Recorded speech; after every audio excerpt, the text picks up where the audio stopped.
王太你好，大家好。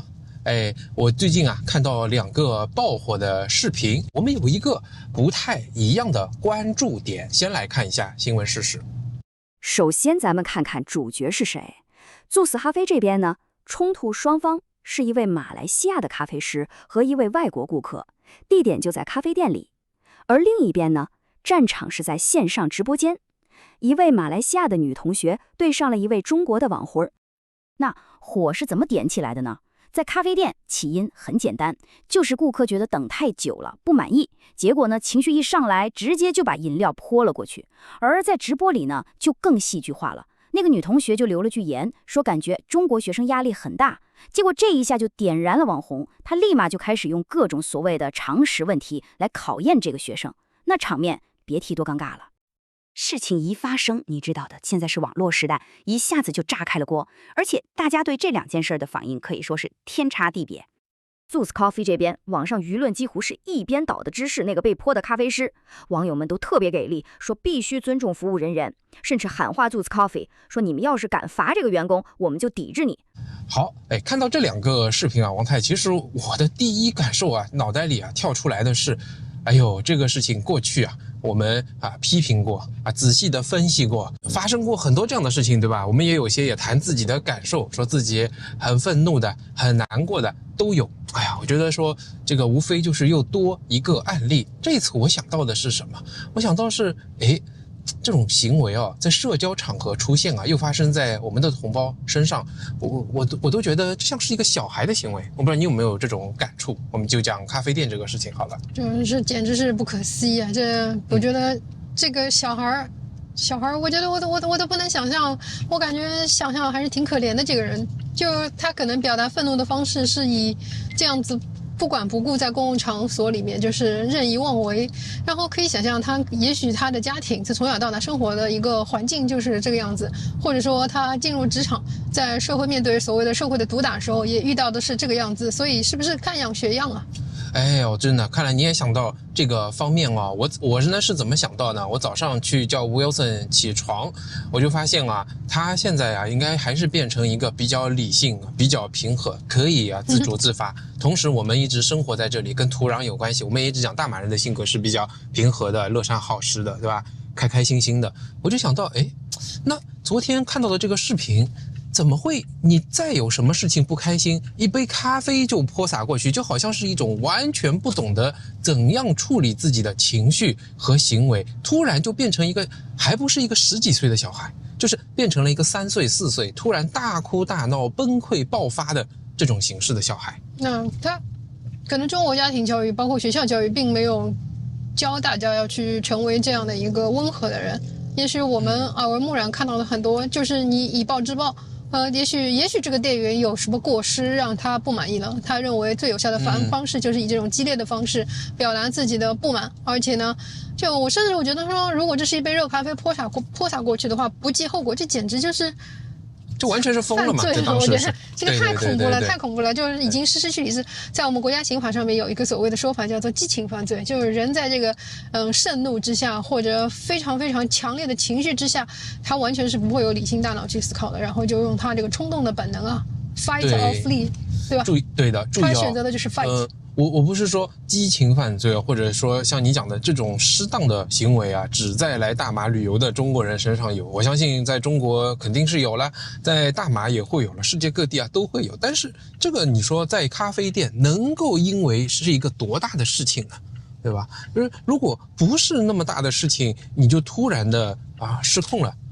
爆发了。那可以想见呢，我就是看到 Wilson 为什么会有感同身触呢？我就在想，那他小时候是不是被父母也是这样的对待？这个我身边有认识这种父母和小孩嘛。那你看到小孩凡是犯错就突然很生气，拎起他要打一顿，然后呢你用各种身体的心理的侮辱这个惩罚，他受到的行为习惯就是这样的，所以可以想象他长大以后的第一反应碰到事情一定也就是这样子的。大家都说中国人的戾气相对比较重，你不管是从网络上面你看一个普通视频下中国人的留言，一般都不会是有什么好听的话，然后就是到你说的这个场面，他可能没有接受过这样的教育，也不认为这样的一个行为会引起什么不良的后果。甚至我觉得中国很多的媒体报道一些消费者的极端维权的行为，你可以看到就是这种一哭二闹三上吊，然后去打砸抢，甚至这种维权的这种所谓消费者维权行为的极端事件太多了。所以是不是大家也在潜移默化，一个是没有学校教育家庭教育，第二个是被社会媒体的渲染当中发现说，就是我在维权的时候我强我有理，然后我这个强是可以无限度的强，要把人家以这种窒息的方式压制下去，就血脉压制下去了。对，这也是一个角度啊。因为早上看到威欧森，又看到这个视频呢，我就在想，以前我们更加多的是从整个环境啊、历史啊，还有这种人口的现状啊、等等等等角度。讲到个人真实的方面呢，我们这种家庭教育都是用来反思自己的个人成长、自己碰到的问题，然后用来看这样的一个好像是低素质的事件啊，好像是一个解释的角度。第二呢，你说了媒体间互相影响，他们会觉得这好像是一种有效的维权方式，就是也潜移默化的得到了一种教养了，就是。对对对，还有就是现在我觉得我们被消费主义裹挟的非常厉害。我觉得中国的这些所谓的就是在消费场合之下，消费者的权益是无限延伸扩大，然后商家是简直是没有任何尊严的，是要满足他的一切要求啊。你从好的方面说，这个是已经我觉得是跟我以前在美国读书时候的这种客服的这种所谓的秒退啊，然后秒道歉啊，这是已经完全做到这样的一个程度了。但是是不是也是因为现在商家不断的退让，特别是在国内，就也是宠坏了我们的这些消费者。我们认为放之天下皆准，都应该是以这样的一个标准，然后没有达到在中国得到这种待遇。比如讲说，我能想象触怒这个游客他的这样一个这么强烈情绪，有可能是排队已经排了挺久了，因为收银的速度确实相对国内来说的话，这边速度会慢一点，或者就是点错了东西，或者说点了东西之后错上了什么东西，也许是有一些瑕疵服务的，他可能就希望是人家怎么说呢？他是不是像跪拜一样的跟他求饶说对不起啊，或者我给你免单这样？他可能在 expect 这样的一个回应，那没有得到的话，他就有很大的落差。我们还是要讲一下我的观点啊，就看到这个，我觉得这个大家已经说得很清楚了。无论如何，你去伤害别人啊，你侵犯到别人的身体啊、尊严啊，肯定就是这个人的不对啊。我觉得这一点是不存疑的。那我看到的是真的有时候像你讲的消费主义这表现得很奇怪。你看为什么现在做的不对的人，他反而会抛出视频，而拍摄的总归是做的不对的人在拍，说明他拍他有理，他抛出来的时候他还觉得自己是有理的，是吧？战狼行为已经让大家耳闻目睹的，你不觉得这就是一种战狼行为的怎么平民化吗？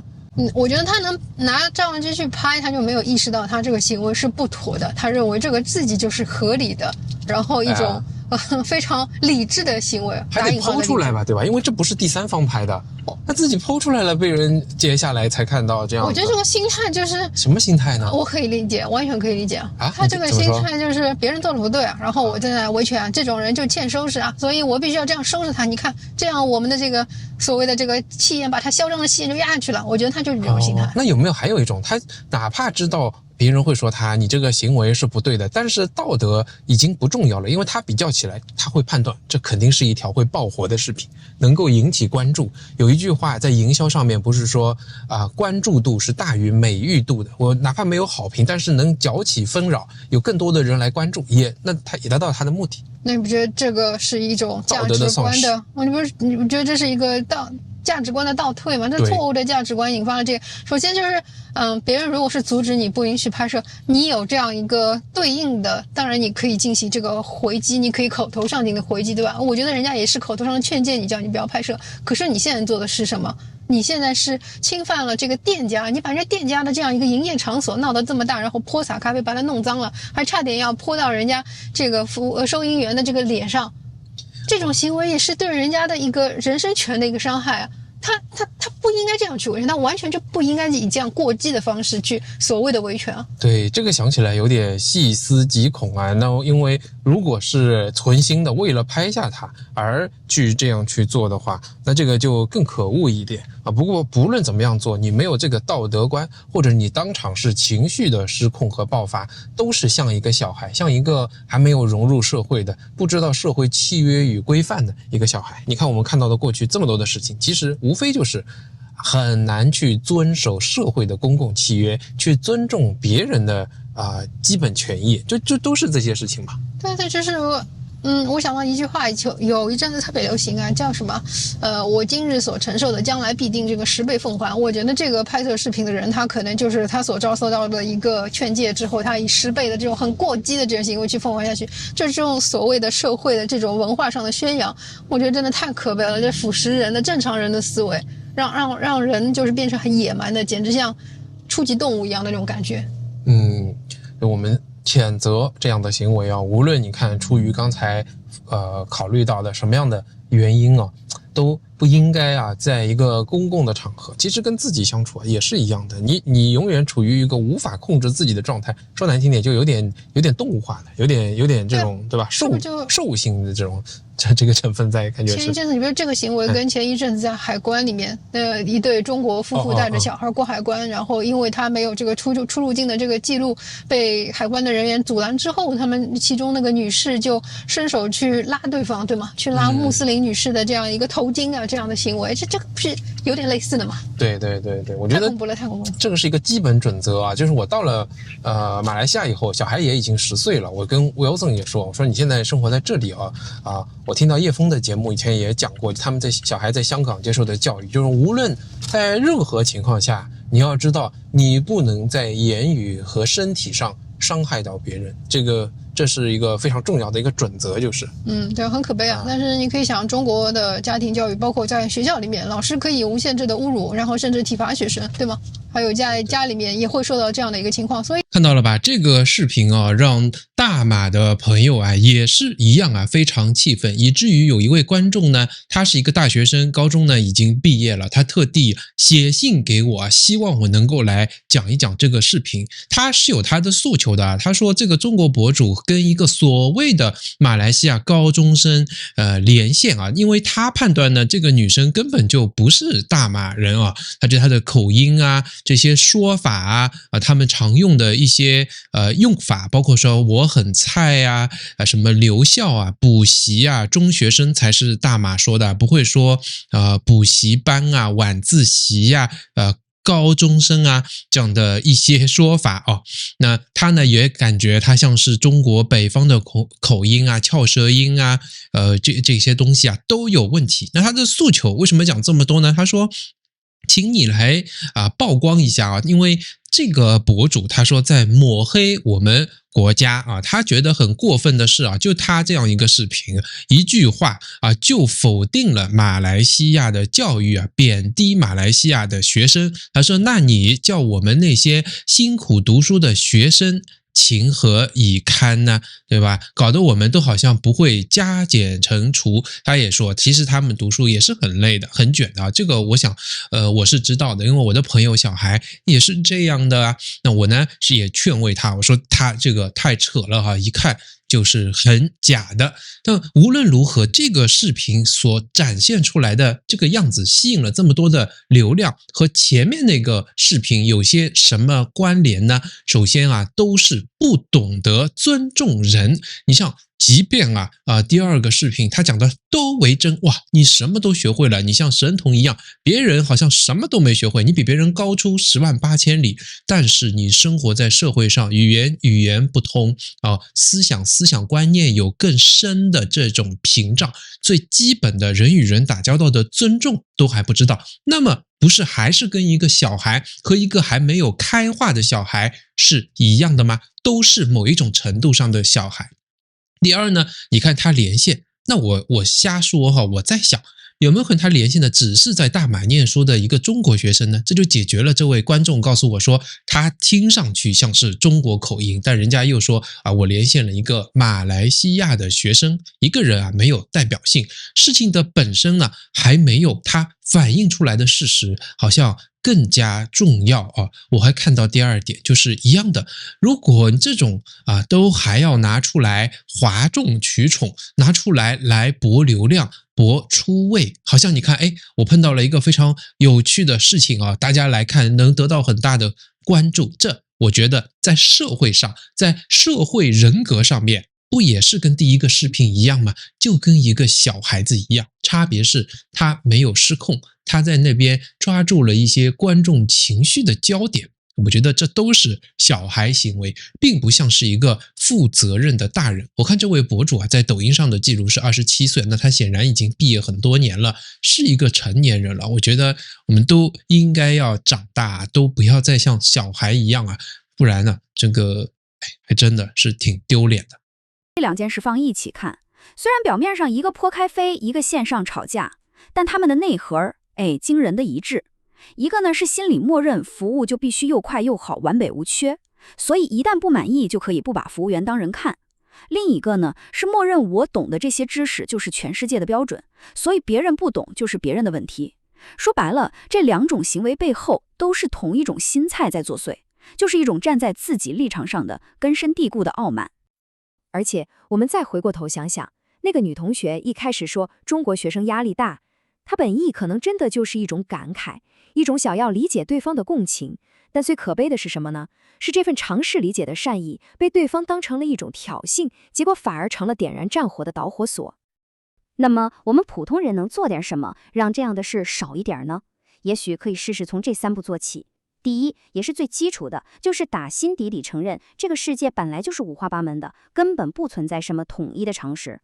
第二呢，就是跟人互动的时候，不管是上网还是在现实里，先别急着下判断，试着先去理解一下对方为什么这么想。最后也是最重要的一点，就是要时刻提醒自己，千万别陷入那种用自己的尺子去量所有人的傲慢里。